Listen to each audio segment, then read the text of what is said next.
Hi, foodie friends, and welcome to Chef's Recipe Spotlight with Jessica Ann, where we love to discuss what we do best, and that is talk about all things food.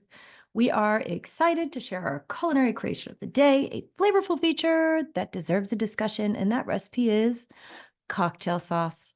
I bet you never thought you'd be having an entire discussion about cocktail sauce, and quite frankly, neither did I. But apparently, there is a lot to talk about.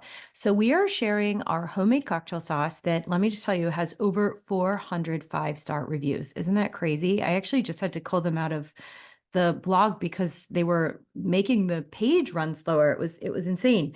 But it's a very, very, very popular cocktail sauce. I had no idea it would blow up the way it did when I shared it, but it's the cocktail sauce I've been making for my family for forever. And I have to share one little secret though. I am incapable of making the correct amount of cocktail sauce.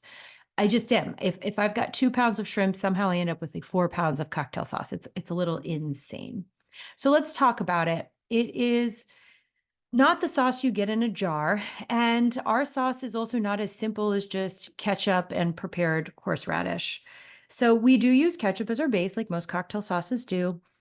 Commercial ketchup's often sweetened. I really do like Heinz for this. I know some people will like Hunt's and other brands or the store brand, but Heinz is what I swear by when I'm making this sauce. It's the right amount of sweet and the right amount of acid, the right amount of quote unquote tomato. And then prepare horseradish. So horseradish is actually a root, kind of like wasabi. It's very fibrous, it dries out fast. And so to prevent that, they put it in a brine. It's usually vinegar based to preserve it.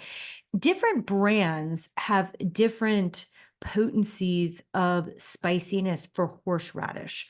So I really challenge you to test a couple of different brands available at your local grocery store. See which one tastes the best to you. There's one brand out there that I will let be unnamed that actually has a weird aftertaste for me, so I try not to buy that one. But this is something that I really do find being brand specific. The next ingredient, fresh lemon juice. Fresh lemon always packs more flavor than a bottled lemon juice, which actually comes from concentrate. And little known fact, citrus starts to lose its flavor the moment it's harvested or cut.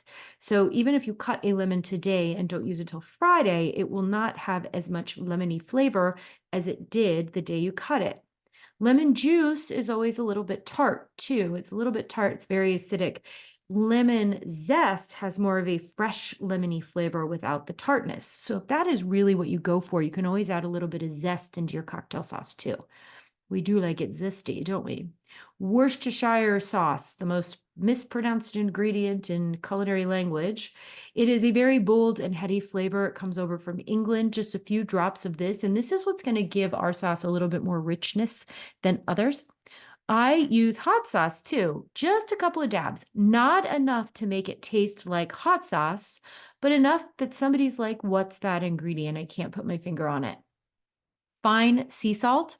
Yes, I usually like coarse, but fine is going to dissolve better in this kind of a sauce that isn't cooking.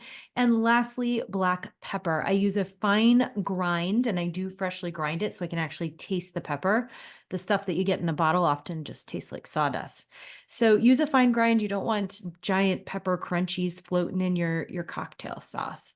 So just combine all these, stir them really well. And for best results, put it in the fridge for at least an hour. Let those flavors marry. When you take it out, let it sit at room temperature for about 15 minutes. This mixture can get a little gelatinous. It is perfectly fine, and it will go back to being the wonderful texture and consistency you had it before as soon as it warms up a bit. And of course, give it a good stir. If you're making it a couple of days ahead of time, also test for seasoning. Sauces like this, especially with lemon juice and or salt, can become a little muted when they're chilled, and you might need to add a fresh zest of lemon or a pinch of salt to brighten it back up. So cocktail sauce, what do we use it for? Well, most of the time it's used for shrimp cocktail, but I like it with some more unconventional things too. I love it with my crab cakes.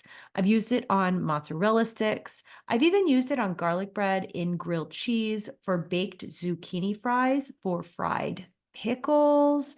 Some people slather it on top of a meatloaf, which is a lot of fun. You can put it on a hamburger. I've even seen it used in tequila shots with lime. You could, of course, use it on kielbasa. in Bloody Marys to really amp up that tomato mix. And also as a steak sauce, a lot of famous steak sauces, including my very popular steak sauce, which is a Peter Luger copycat, use horseradish. So they're actually very, very similar to cocktail sauce. Now, I encourage you to put your own spin on this. You can try using a chili sauce or a tomato paste instead of ketchup. I love taking it to a smoky level, making more of a Mexican steamed shrimp with a little bit of chipotle pepper. If you're going to use chipotle in adobo sauce, make sure you also put it in a mini food processor so you don't have huge chunks of chili, but this is going to make it a little smoky and a lot more spicy. If you want something sweet or spicy, smoked or spicy paprika can also give it a very unique flavor. So can ginger. Use fresh ginger, grate it, put it right on in there. It's the same texture as that horseradish, so no one will know. And also Korean chili paste tastes really, really good. I love making my own sauces and keeping it saucy. So I'm sure that you will listen to more sauce recipes on our podcast here, Chef's Recipe Spotlight. As always, we hope to give you culinary inspiration and love to hear your thoughts, comments, experiences, tips, and tricks. Just leave them in the comment section and make sure to subscribe to our daily podcast wherever you listen.